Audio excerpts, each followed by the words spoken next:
बिस्मिल्लाहिर्रहमानिर्रहीम। अस्सलाम वालेकुम। आज का ये जो लेक्चर है ये ख़ुसूसी तौर पे एम एजुकेशन के स्टूडेंट्स के लिए है। अगरचे मैं इससे पहले भी ये इस टीचिंग प्रैक्टिस के हवाले से एक लेक्चर दे चुका हूँ, उसका ये पार्ट 2 है, यानी पार्ट ए मुकम्मल हो चुका था। आज का जो पार्ट 2 है ये आपके सामने हाजिर है। तो इससे पहले मैं आपको ये बता चुका हूँ कि जो जदीद यानी कि जो वे ऑफ या जो जदीद एक मेथड है जिसके ज़रिए आपने अपने रजिस्टर्स को लिखना है वो भी मैं आपके सामने शेयर करने लगा हूँ। तो ये समझिए कि ये आपके सामने रजिस्टर का एक पेज है, यानी कि सवाल ये है कि आपने अपने रजिस्टर को कैसे बनाना है। तो ये आपके सामने एक पेज है, इस पेज के आपने 3 खाने बनाने हैं। ये खाना जरा थोड़ा सा बड़ा होगा, ये सबसे बड़ा होगा और ये छोटा सा खाना होगा, लेकिन 3 खाने आपने बनाने हैं।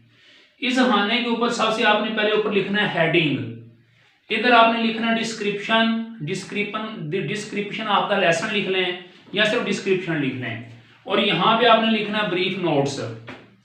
उसके बाद सबसे पहला जो टॉपिक है ना स्पेसिफिक ऑब्जेक्टिव्स, वो आपने इधर नहीं लिखना, वो आपने इधर लिखना है।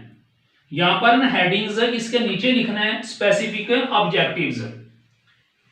ये जो स्पेसिफिक ऑब्जेक्टिव्स है, जो भी 1 या 2 या 3 आपके स्पेसिफिक ऑब्जेक्टिव होंगे जो आपने लेसन पढ़ाना होगा वो आपका स्पेसिफिक ऑब्जेक्टिव होगा, वो आपने यहाँ पे लिख लेना। अगर 1 है तो 1 लिखें, 2 अगर ऑब्जेक्टिव है 2 लिखें, 3 है तो 3 लिखें।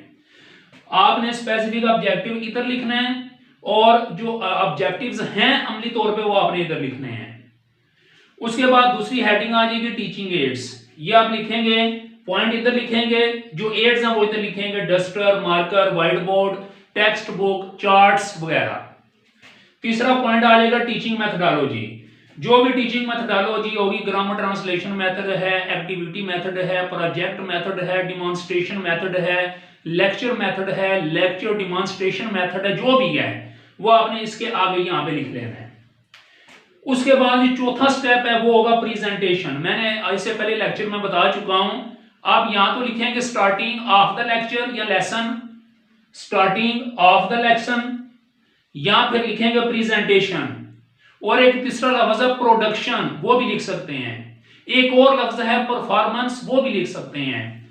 यानी 4 अल्फाज में से आप कोई एक लिख सकते हैं। या तो आप लिखेंगे प्रेजेंटेशन, या लिखेंगे स्टार्टिंग ऑफ द लेसन, या आप लिखेंगे परफॉर्मेंस, या लिखेंगे प्रोडक्शन।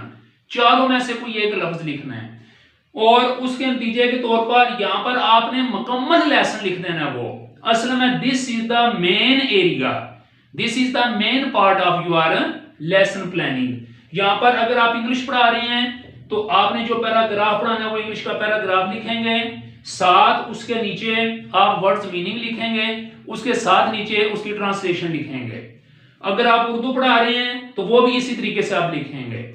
एनीथिंग सब्जेक्ट, अगर आपने मैथ पढ़ाना है, जितने सवाल पढ़ाने हैं वो सारे यहाँ पे लिखने हैं आपने। ये नहीं कि सिर्फ बता देना कि सवाल क्वेश्चन नंबर 1 या 2 या 3, नो नो नो, आपने वो क्वेश्चन यहाँ पे सारे लिखने हैं। लिहाजा ये सबसे बड़ा आपका पोर्शन होगा, ये मेजर पोर्शन होगा आपका। इसको कहते हैं presentation, starting of the lesson, या इसको कहते हैं प्रोडक्शन, या इसे कहते हैं परफॉर्मेंस। ये बात याद रखिएगा। उसके बाद 5वां जो है वो आपकी हेडिंग, वो है रिकैप्चुलेशन। रिकैप्चुलेशन में जो आपने यहाँ पे पढ़ाया होगा सबक, उसके मतलब कम से कम 4 या 5 या 6 सवाल आपने बना के लिखने हैं। और वो सवाल क्यों लिखने हैं कि वो बच्चों से आपने पूछने हैं, वो बेसिकली आपने क्वेश्चन पूछने हैं, जो आपने सबक पढ़ाया होगा उसके मुतल्लिक़ आपने पूछने हैं। आपने उनसे पूछना है कि आपने जो सबक पढ़ाया है उनको समझ आई है कि नहीं आई। इसको रिकैप्चुलेशन भी कहते हैं, और इस जगह पे आप रिवीजन भी लिख सकते हैं। और अगर आप उर्दू का लेसन कर रहे हैं तो वहां पर आधा लिखेंगे, आधा, ठीक है। इस तरह होम असाइनमेंट है, यहाँ पर आप होम असाइनमेंट वगैरह देंगे।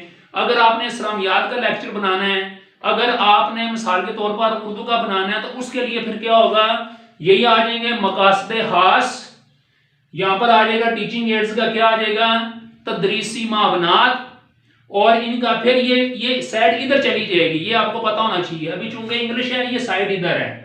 अगर आपने इस्लामियात का उर्दू का मुतालिया का बनाना है रजिस्टर, तो फिर यही साइड इधर मुंतकिल हो जाएगी और उर्दू में चली जाएगी। उर्दू में इसका लिखेंगे मकासदे खास, इसके लिखेंगे तदरीसी मावनात, टीचिंग मेथोडोलॉजी लिखेंगे तदरीसी तरीका या तरीका हाय तदरीस, तरीका हाय तदरीस। और यहां पर लिखेंगे पेशकश, ये चौथा पॉइंट होगा पेशकश। और पांचवा होगा इयादा, यानी कि मैं चले आपकी मालूमात के लिए इयादा, अल्फ ऐन अल्फा दाल एदा इयादा, इसका आ जाएगा पेशकश।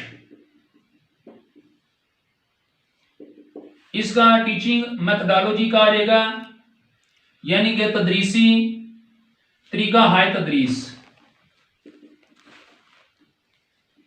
तरीका हाय तदरीस। और इसका आ जाएगा तदरीसी मावनात, तदरीसी मावनात।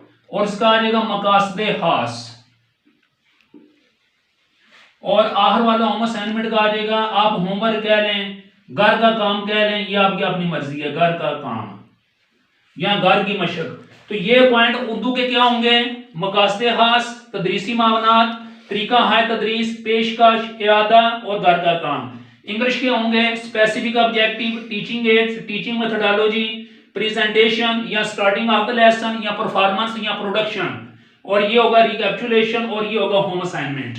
आपने इसी तर्ज के मुताबिक आपने सबकी इशारे खास तौर पर तैयार करने हैं, आपने रजिस्टर बनाने हैं। अगर किसी ने कोई एक रजिस्टर बना लिया पुराने मेथड से, तो वो जो दूसरा रजिस्टर है वो कम से कम नए मेथड से बना ले। Thank you very much, Allah Hafiz.